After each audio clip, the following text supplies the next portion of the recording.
I had written a previous book called A Whole New Mind about the rise of, metaphorically right brain thinking, and why SAT spreadsheet skills were becoming less valuable and artistic empathic skills were becoming more valuable.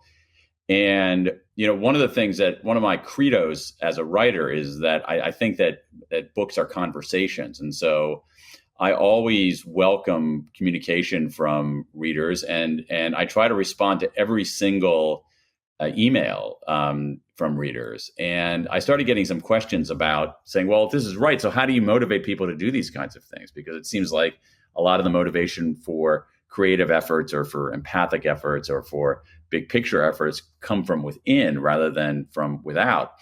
And I said, that's a really interesting question. And I started looking at some of the research I was vaguely aware of some of the research on motivation. And I started going into it more deeply. And I realized that what it was telling us, what the science was telling us, in many cases, directly contradicted a lot of what large organizations, from big companies to governments to schools, did. And I said, whoa, this is a little bit alarming. And if I can somehow close the mismatch, maybe I'm doing something good for the world. That was Daniel Pink talking about the origin of his book, Drive. And what he described there is more than just a writing decision. It was truly a paradigm shift in how we understand motivation at both work and in life. So the problem Dan stumbled into is still the problem most organizations haven't solved, where we continue to manage people using kind of the whole carrot and stick method, bonuses, rankings, threats, pressure, if-then rewards. And for a long time, that worked fine, especially for, simple mechanical type tasks. But the science that Dan discovered shows that the model breaks down when the work becomes complex, creative, relational, or judgment-based, which is most of the work we do today. So the core question behind the book Drive is simple but uncomfortable, which is basically, if money and incentives aren't enough, what actually motivates people to do great work? Not just comply or show up, but actually think, care, and contribute at a high level. So that's why we included the book Drive as one of the paradigm shifting books, because I think it's important to understand what motivates both us as individuals, but also if we're part of a team.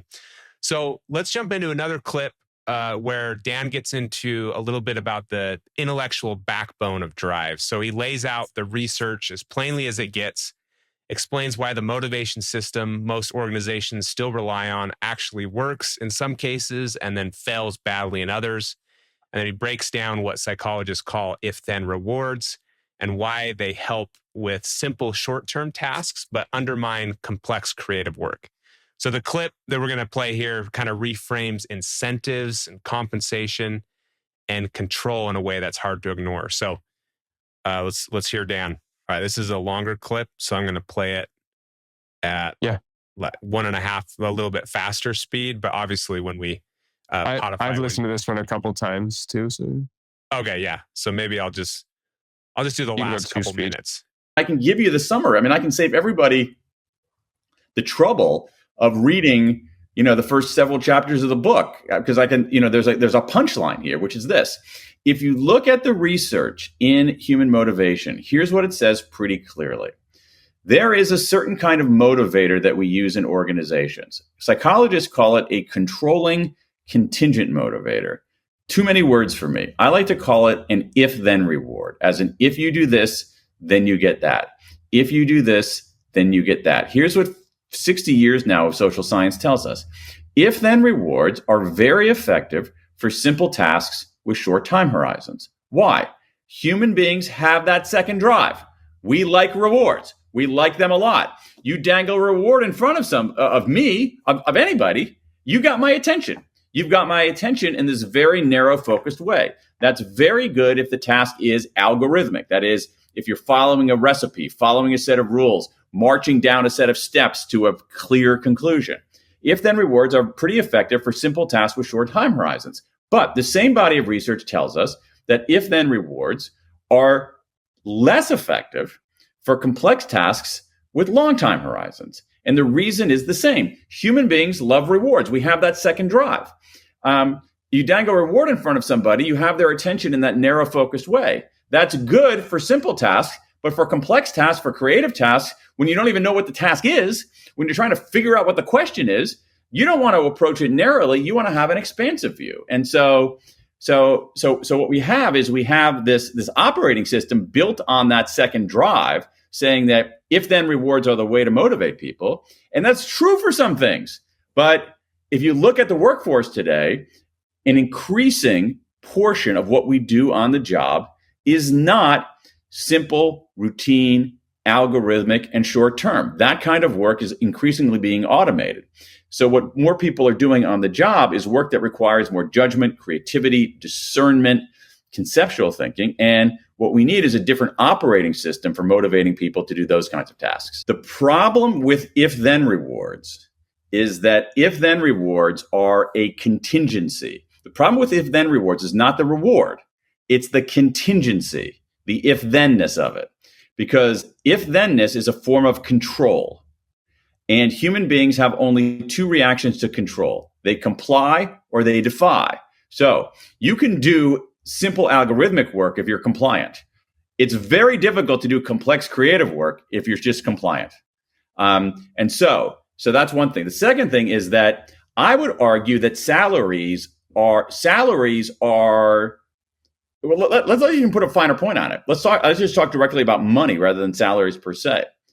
The research does not say money is not a motivator. Human beings don't care about money. That they do. Human beings care about money. Money is a motivator. I want to make that very, very clear, because what I've seen in some cases is some organizations say, oh, wait a second. It's all about these intrinsic motivators. It's all about this, these innate capacity and the desire to grow and flourish and be autonomous and have a purpose.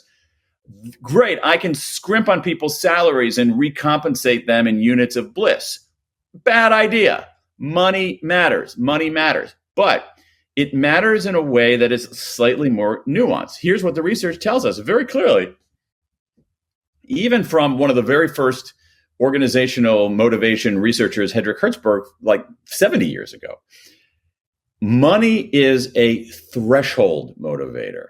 It's a threshold motivator. So if you want to come up with a motivational regime that provides enduring motivation for complex creative tasks, you start out by this: pay people enough, pay people well. If you don't pay people well, you're not going to get through that threshold.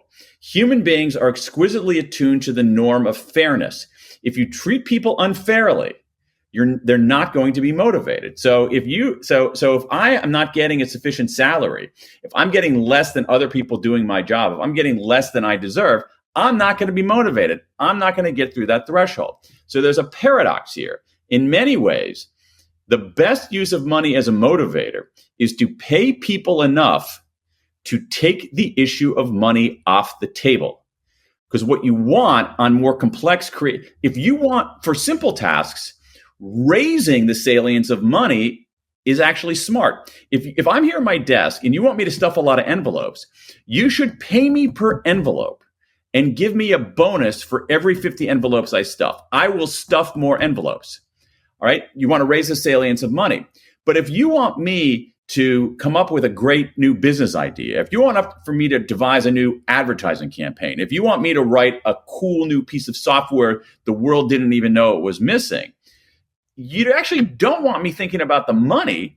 You want me thinking about the work. And one way to help people think about the work is to pay people enough to take the issue of money off the table. And so there's nuance. So I'm a big fan of hiring great people and paying them extremely well. Hire great people, pay them extremely well. You can use other kinds of variable comp, what I think needs to be very, very simple and tied to metrics that matter. But in general, hire great people, pay very high base salaries, and then focus on the elements that we know lead to enduring long-term motivation for complex tasks. Yeah, I mean, I love that. What stood out to me is how he separates, simple work from complex work. I think money as a threshold motivator is such a fascinating, because I think it's really easy to look at either the two extremes, right? But like money is the motivator, right? And I think that's a lot of, the case for a lot of us, especially early in your career or whatever it is. But also, there are a lot of people that are guilty of saying, it's intrinsic motivation. Money is just going to get you so far. And that's also not true. So this is a lot more nuanced, right? Money is a threshold. And then once you reach that threshold, it kind of releases, I think, that internal drive that a lot of us, well, pretty much everyone has of, then the intrinsic motivation starts coming in. It's so fascinating to like look at my daily life in football and think, okay, what work that I do is simple and what work that I do is complex, and how, to separate that, but then also just to even look at salaries in the NFL, right? And just to look at salaries in the NFL, and this is a common thing in sports of like when someone gets paid, gets their big payday, right? Then you start to see what type of intrinsic motivation they have after that. Because when someone gets paid, they go one of two ways. And a lot of them, a good portion of them actually start to decline because once they hit that threshold, they were chasing that if then you stick carrot, whatever, for so long that once they reached it, they no longer needed, to perform those tasks to get it. And the intrinsic motivation just isn't there. But then other people that really want to be great, it's not just about the money. They hit a whole new drive because money's not driving them anymore. They just want to be a Hall of Famer. They want to be great. And so it's just interesting to see what that money threshold can do. I think it can make or break, you know? But yeah, I love how he said it. If you're stuffing envelopes, I'm going to say every 50 envelopes you stuff, you get a bonus, right? And so I definitely think bonuses related to simple tasks, make a lot of sense. But, bonuses relating to complex tasks where you're going to have to think outside the box, that's hard. That bonus is just going to narrow your focus. You're so focused on the money as the reward. And anyways, just fascinating. So love that. The next clip that we're going to listen to from our interview is kind of where drive turns from critique into framework. He's going to lay out what actually motivates people once you do get the pay right. And he has decades of research on this. And he talks about autonomy and mastery and purpose and how it's, the positive alternative to carrots and sticks. So anyways, he's going to go into kind of that principle in different environments. So first of all, you got to pay people enough, right? That's a threshold. Once you're through the threshold, it turns out there's a very interesting body of research telling us that there are, in general, 3 core motivators for long-term performance on these more complicated tasks, which are the tasks that most of us are doing. They are autonomy, mastery, and purpose. Autonomy is a sense of self-direction. Do you have some sovereignty over what you do, how you do it, when you do it, where you do it, how you do it, who you do it with, right? There's a whole line of research called self-determination theory that I write a lot about in this book. And self-determination theory starts with what I think is and most of us think is the accurate premise about the human condition, which is that we are inherently self-directed, that we don't want to be controlled. We actually want some sovereignty over our life. And I think what the research has shown us is that in the workplace, when people have when people have control over the core aspects of their work, rather than when they're being controlled, they do better. They just simply do better work. So that's autonomy. Mastery is our desire to get better at stuff, to learn and to grow. There's some very compelling research showing that, I think it's human nature again, that human beings have an innate desire to want to learn and grow.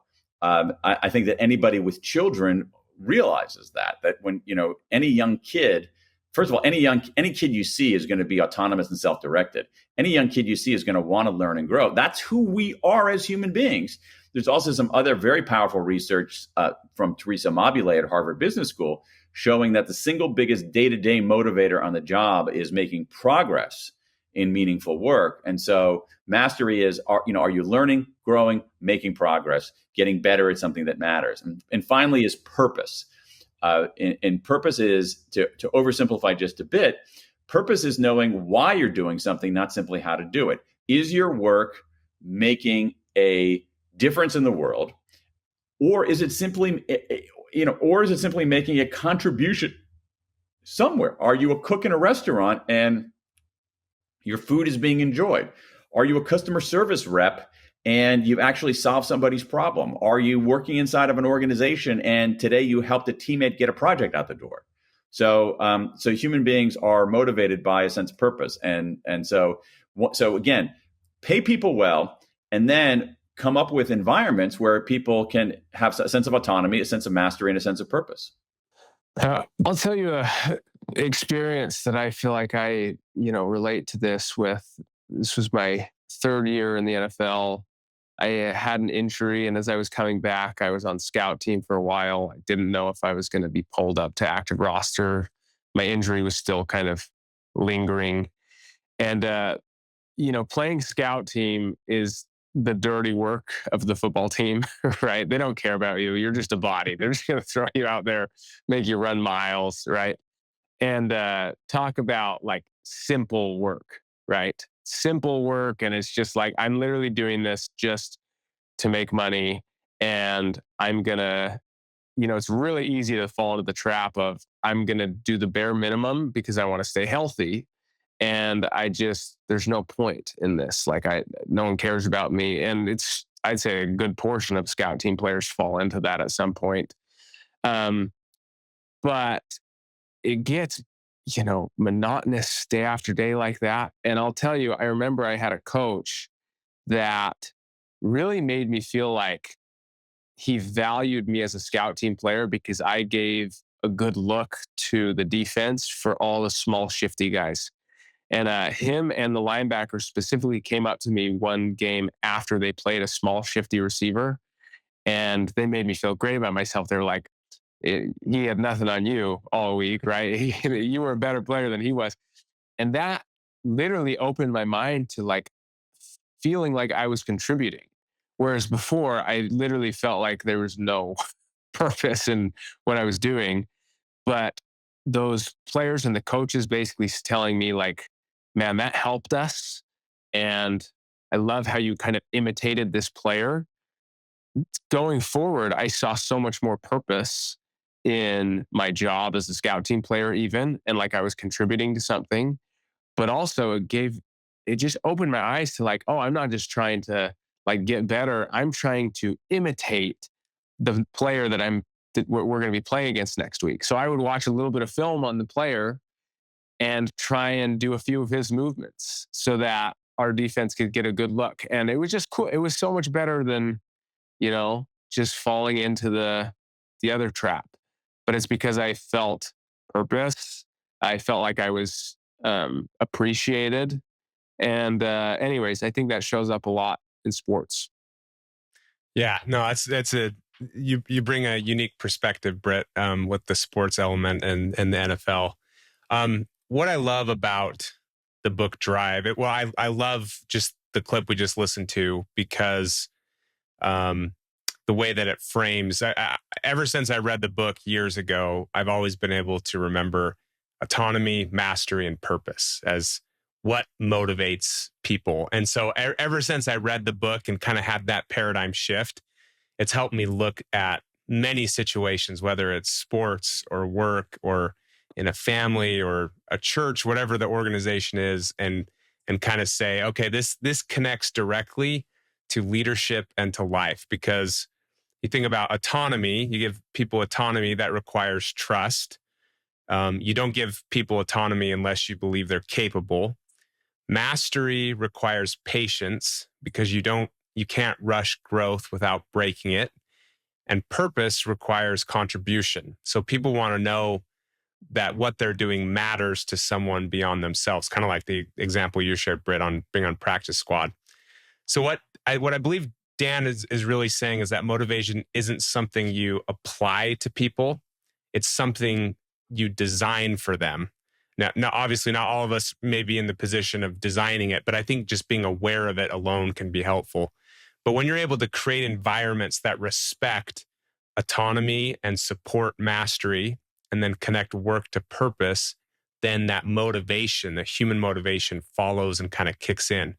And when you don't, then no amount of incentives will fix it. And I think that's the big paradigm shift of that book is understanding the role of incentives versus motivation and where that all fits in. So that's the shift that this book makes. So really appreciate Dan. He's one of the best thinkers literally of our time. All of his books are incredible, but we wanted to include Drive because I think it's so important to understand what motivates us as humans. And if we ever work with people where you're in a leadership role, this is one of the best books, I think, big picture to kind of stand back and say, how can I help motivate my team? Just remember autonomy, mastery, and purpose. So to end, we'll leave you with one last clip, and we'll end with Dan that really resonated with me in Britain, where Daniel Pink talks about the importance of contribution and success in general. So thanks for listening, everyone. We'll end this episode with Dan here. David Brooks has a nice way of talking about this. He talks about resume virtues and eulogy virtues. What are the things that are on your resume, and what are the things people say about you once you're gone? And you and I are talking a week or so after the memorial service for Colin Powell. That memorial service was actually conducted literally just a few blocks from where I'm sitting right now. I live just a few blocks from the National Cathedral. And, here's this incredibly accomplished man. This man, resume studded with all kinds of achievements. And the eulogies were about his character. The eulogies were about his integrity. They were about his kindness. They were about his sense of humor. They were about his ability to care for others. And I think that, we can call it eulogy virtues, we can call it primary greatness. That, at some level should be our life's pursuit. Now, again, we're tempted to take other roads here, and a lot of us might not at that. But I really am convinced, both in my experience as a human being on this planet, but also in looking at the research, that that's the move, man. Just be good, try to be great, and let the chips fall where they may. So what is success? I would say, don't ask that question. Don't ask the question. Don't ask the question. What is success? I would say, work extremely hard. Again, there's as simple-minded as that sounds. There are massive returns to doggedness, and I think that we often overlook that. The second thing that I would say is find something you care about and get really good at it, because the act of getting good at something you care about is inherently satisfying. And if you do that, you're going to be fine. 3, the word that I use with my own kids is contribute. Make a contribution. I don't care what it is. And when I say make a contribution, I don't mean necessarily solve the climate crisis. Oh, that's cool if you want to do that. I mean, if you're a poet, write a great poem that moves people. If you are a restaurateur, make a great hamburger that people love and that brings a smile to their face. If you are a physician, get someone to change their behavior so that they are leading a healthier. I don't care what it is, but make a contribution.